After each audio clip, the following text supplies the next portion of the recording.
Estamos vivendo uma verdadeira caça aos OVNIs na atualidade. É algo que nós tratamos já no nosso programa de ontem, buscando esclarecer e entender um pouco mais o que está acontecendo e essas aparições aí em todos os locais e sendo derrubados estes objetos voadores não identificados, que estão se fazendo realmente notar que são balões. Então essa cortina de fumaça aí, aos poucos, ela vai ter que ser esclarecida.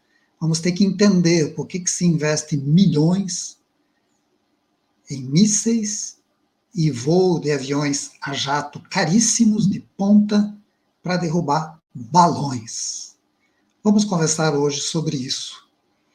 Antes de mais nada, seja muito bem-vindo ao canal da Academia das Projeções. Eu sou Emanuel Sanches, engenheiro agrônomo, professor e pesquisador do fenômeno OVNI há mais de 40 anos. Nos anos 80, lá no início dos anos 80, eu já participava de congressos nacionais e internacionais, levando os resultados das nossas pesquisas e nossas experiências com o fenômeno. Então, isso tem tudo a ver com o que eu faço, com a dedicação, com o meu trabalho, e que eu levo muito a sério a pesquisa dos objetos voadores não identificados ligados ao fenômeno extraterrestre, que seja bem entendido, né? Então, buscando analisar todo esse contexto, toda essa conjuntura que tem acontecido sobre esses balões sendo derrubados e as nações se colocando aí como poderosas, né, e, de certa forma, estando submissas a esses balões que passam em grandes altitudes como se fossem espiões e que todos estão, de certa forma, sendo invadidos. É uma coisa muito estranha, não é? Não é muito estranho? Dentro do meu trabalho, dentro das minhas pesquisas, eu analisei uma questão que eu queria compartilhar com vocês nesse momento e você dá a tua opinião sobre esse entendimento. Veja bem, nós temos aí nos Estados Unidos as regiões de maior incidência do fenômeno OVNI ligado a extraterrestres mesmo, que são aí no Arizona, no Colorado e no Novo México. São as regiões lavado de maior incidência de fenômenos OVNI, da história OVNI nos Estados Unidos. E agora, no mês de fevereiro, nós tivemos aí uma enorme onda ufológica lá. Eu trouxe aqui algumas imagens até para mostrar para vocês, mas são imagens retiradas de vídeos. São muitos vídeos, inclusive cada OVNI desse teve várias pessoas de locais diferentes que filmaram, né, fizeram esses vídeos, mas eu trouxe as imagens para vocês entenderem um pouco essa sistemática que eu estou buscando analisar. Veja bem, no início de fevereiro aparecem essas 8 luzes e ficam se deslocando a baixa altitude, né, exatamente em Phoenix, né, no Arizona. Vamos tentar entender daí por que nessa cidade, note bem. Aí isso aí foi visto em todos os locais, muita gente filmando, fotografando, super visível, foi divulgado aí no mundo inteiro, tentando ser uma espécie de chamada de atenção. E é um fenômeno diferente de balões, porque eles são iluminados, uma luz intensa se deslocando como um fenômeno inteligente, piscando, acendendo, desligando, mudando de lugar. Isso não é balão nem aqui, nem na China, né, propriamente dita. Aí no dia 7 de fevereiro, também outros vídeos mostrando essas luzes em cima da cidade. Então, Phoenix se tornou alvo da aparição de OVNIs, mas OVNIs ligados ao fenômeno extraterrestre, porque isso tinha inteligência guiando, as luzes acendiam, apagavam, mudavam de forma, se deslocavam. No mesmo dia 7 de fevereiro, olha a quantidade delas em cima da cidade sendo filmadas, observada por todos. Mas a gente fica tentando entender, mas por que ali, né? Eu sei que é uma região de grande incidência. Por que estão chamando a atenção e mostrando que tem uma inteligência por trás? Né? Olha outra imagem. Aqui temos mais uma também, olha que lindo. Isso aí mudou de forma, essas luzes se desalinharam, se deslocaram para outros locais. Aqui tivemos essas mesmas aparições em locais distintos e elas se deslocando em baixa altitude. Novamente, uma outra visão no dia 9 de fevereiro. Mas por que será chamar a atenção para a cidade, né, de Phoenix, no Arizona? Ah, entendi. Ali nós teríamos, já tivemos, né, no caso, a final do Super Bowl. Então, o futebol americano, ele é para os norte-americanos a mesma coisa que o futebol é para nós brasileiros. É um esporte extremamente visado e a população chega a fazer feriados em dias dos jogos, né? E a final do Super Bowl, onde seria? É lógico, seria em Phoenix. Foi no dia 12 de fevereiro, quer dizer, foi ontem, a final do Super Bowl ali no Arizona.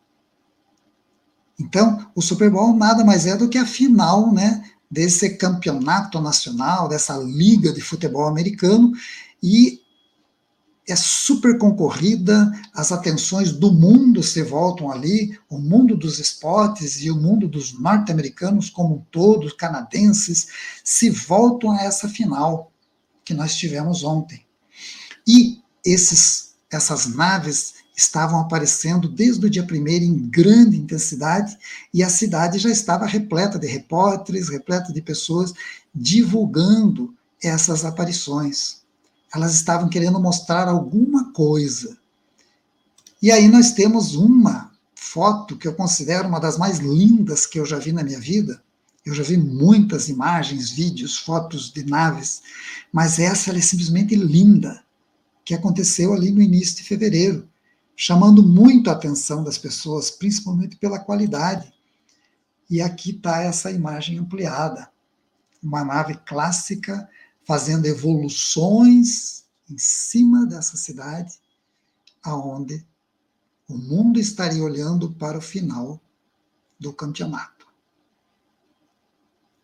Isso é algo bem atrativo, bem interessante e nos faz refletir se esses seres inteligentes por trás dessas naves extraterrestres não estariam justamente chamando a nossa atenção para o que é de fato o fenômeno extraterrestre, alertando-nos de alguma forma, né, se fazendo ver numa onda realmente de aparições, mostrando o que é um fenômeno ligado a eles e o que pode ser uma armação criada por balões. Lembramos que nós fizemos uma live no início de fevereiro também, mostrando ali uma mensagem enviada por esses seres extraterrestres, no qual a segunda e a sexta diziam respeito justamente a isso. A sexta falava assim: estaremos nos manifestando com contundência perante governantes e autoridades que possam mudar os rumos das sociedades. Então já alertava que eles estariam promovendo esse tipo de aparições. Mas por quê, né? Para mudar os rumos da sociedade, mas será que eles não estariam falando, indo se expor justamente para mostrar o que eles são em verdade? Para não deixar ser encoberto por armações e cortinas de fumaça para justificar ações e subterfúgios de nações aí? E a segunda falava o seguinte, relativa à atuação mais forte e imperativa das ações dos guardiões e vigilantes, quanto às situações que possam desviar os rumos de um novo tempo para essa sociedade atual. Ou seja, eles falaram que eles iam ter uma ação mais imperativa, iam estar mais presentes, justamente para que algo que eles estavam vendo que estava acontecendo não desviasse os rumos aí do que estava previsto, que seria possível de acontecer. E o que nós entendemos disso? Né? Vemos aí algumas manchetes, né? OVNIs são uma ameaça em potencial para a segurança nacional, diz um deputado nos Estados Unidos. Por que o Pentágono quer que os OVNIs deixem de ser um assunto só para esquisitões? Esse tipo de manchete nos leva a começar a repensar o porquê dessas aparições, né? E o porquê dessa quantidade tão grande de balões agora por todos os cantos, aparecendo, e o pessoal derrubando balões, justificando que eram OVNIs, sendo claramente falando que eram OVNIs e que seriam abatidos. Então, nós falamos ontem, interpretando isso tudo como uma grande cortina de fumaça para encobrir alguma ação, desviando as atenções das pessoas para esses fatos, enquanto outras coisas estariam acontecendo aí nos bastidores e que nós não temos domínio. No meu entendimento, essa quantidade de aparições que teve em Phoenix, no Arizona, foi justamente para mostrar como que é a ação e como que aparecem essas naves extraterrestres no mundo. Mostrando que não tem absolutamente nada a ver com balõezinhos metálicos, balõezinhos supostamente meteorológicos, que estão aparecendo de repente em tudo quanto é lugar e estão sendo derrubados. Me parece que é uma ação justamente para mostrar os perigos que se tem por ação desses tipos de coisas estranhas que eles chamam de OVNIs e justificar criação de armamentos novos, justificar até a famosa Guerra nas Estrelas, lá do Ronald Reagan, quem lembra disso, né? Que foi um projeto que acabou parando no meio do caminho. Então, algo está sendo feito, incrementado, para justificar uma ação ofensiva e, ao mesmo tempo, defensiva diante de algo estranho, algo que está surgindo e que está sendo chamado de objeto voador não identificado. Só que eles não estão derrubando equipamentos, nada extraterrestre. Estão derrubando balões, que muitas vezes são deles mesmos, justamente para que possam barganhar recursos e que possam incrementar ações muito, muito poderosas relativa à defesa, uso de armas e, ao mesmo tempo, poder encobrir uma ação justificada de caça aos objetos voadores não identificados extraterrestres. Poderia estar aí uma maneira de justificar recursos e justificar ações extremamente ofensivas diante de qualquer coisa estranha que apareça nos céus. Nós vamos ficar de olho, mas eu entendo que os seres aparecerem tanto no Arizona foi realmente uma chamada de atenção para nós. Gente, vejam bem, fenômeno extraterrestre é isso aqui. Os aviões de vocês nem chegam perto da gente. Não somos balões. E isso por trás traz aí uma grande lição, né? Um grande aprendizado de que, com certeza, atrás dessa fumaceira, desse alarde, desse show pirotécnico de milhões de dólares que está sendo feito, tem uma armação extremamente perigosa. É para justificar ações extremamente perigosas. Vamos continuar em alerta, vamos continuar em atenção e tendo alguma notícia, alguma novidade sobre esse fenômeno todo, a gente estará aqui no nosso portal da Academia das Projeções para trazer para vocês. Então, se você ainda não se inscreveu no nosso canal, se inscreva, que aí você vai receber de primeira mão as informações que nós estivemos colocando aqui.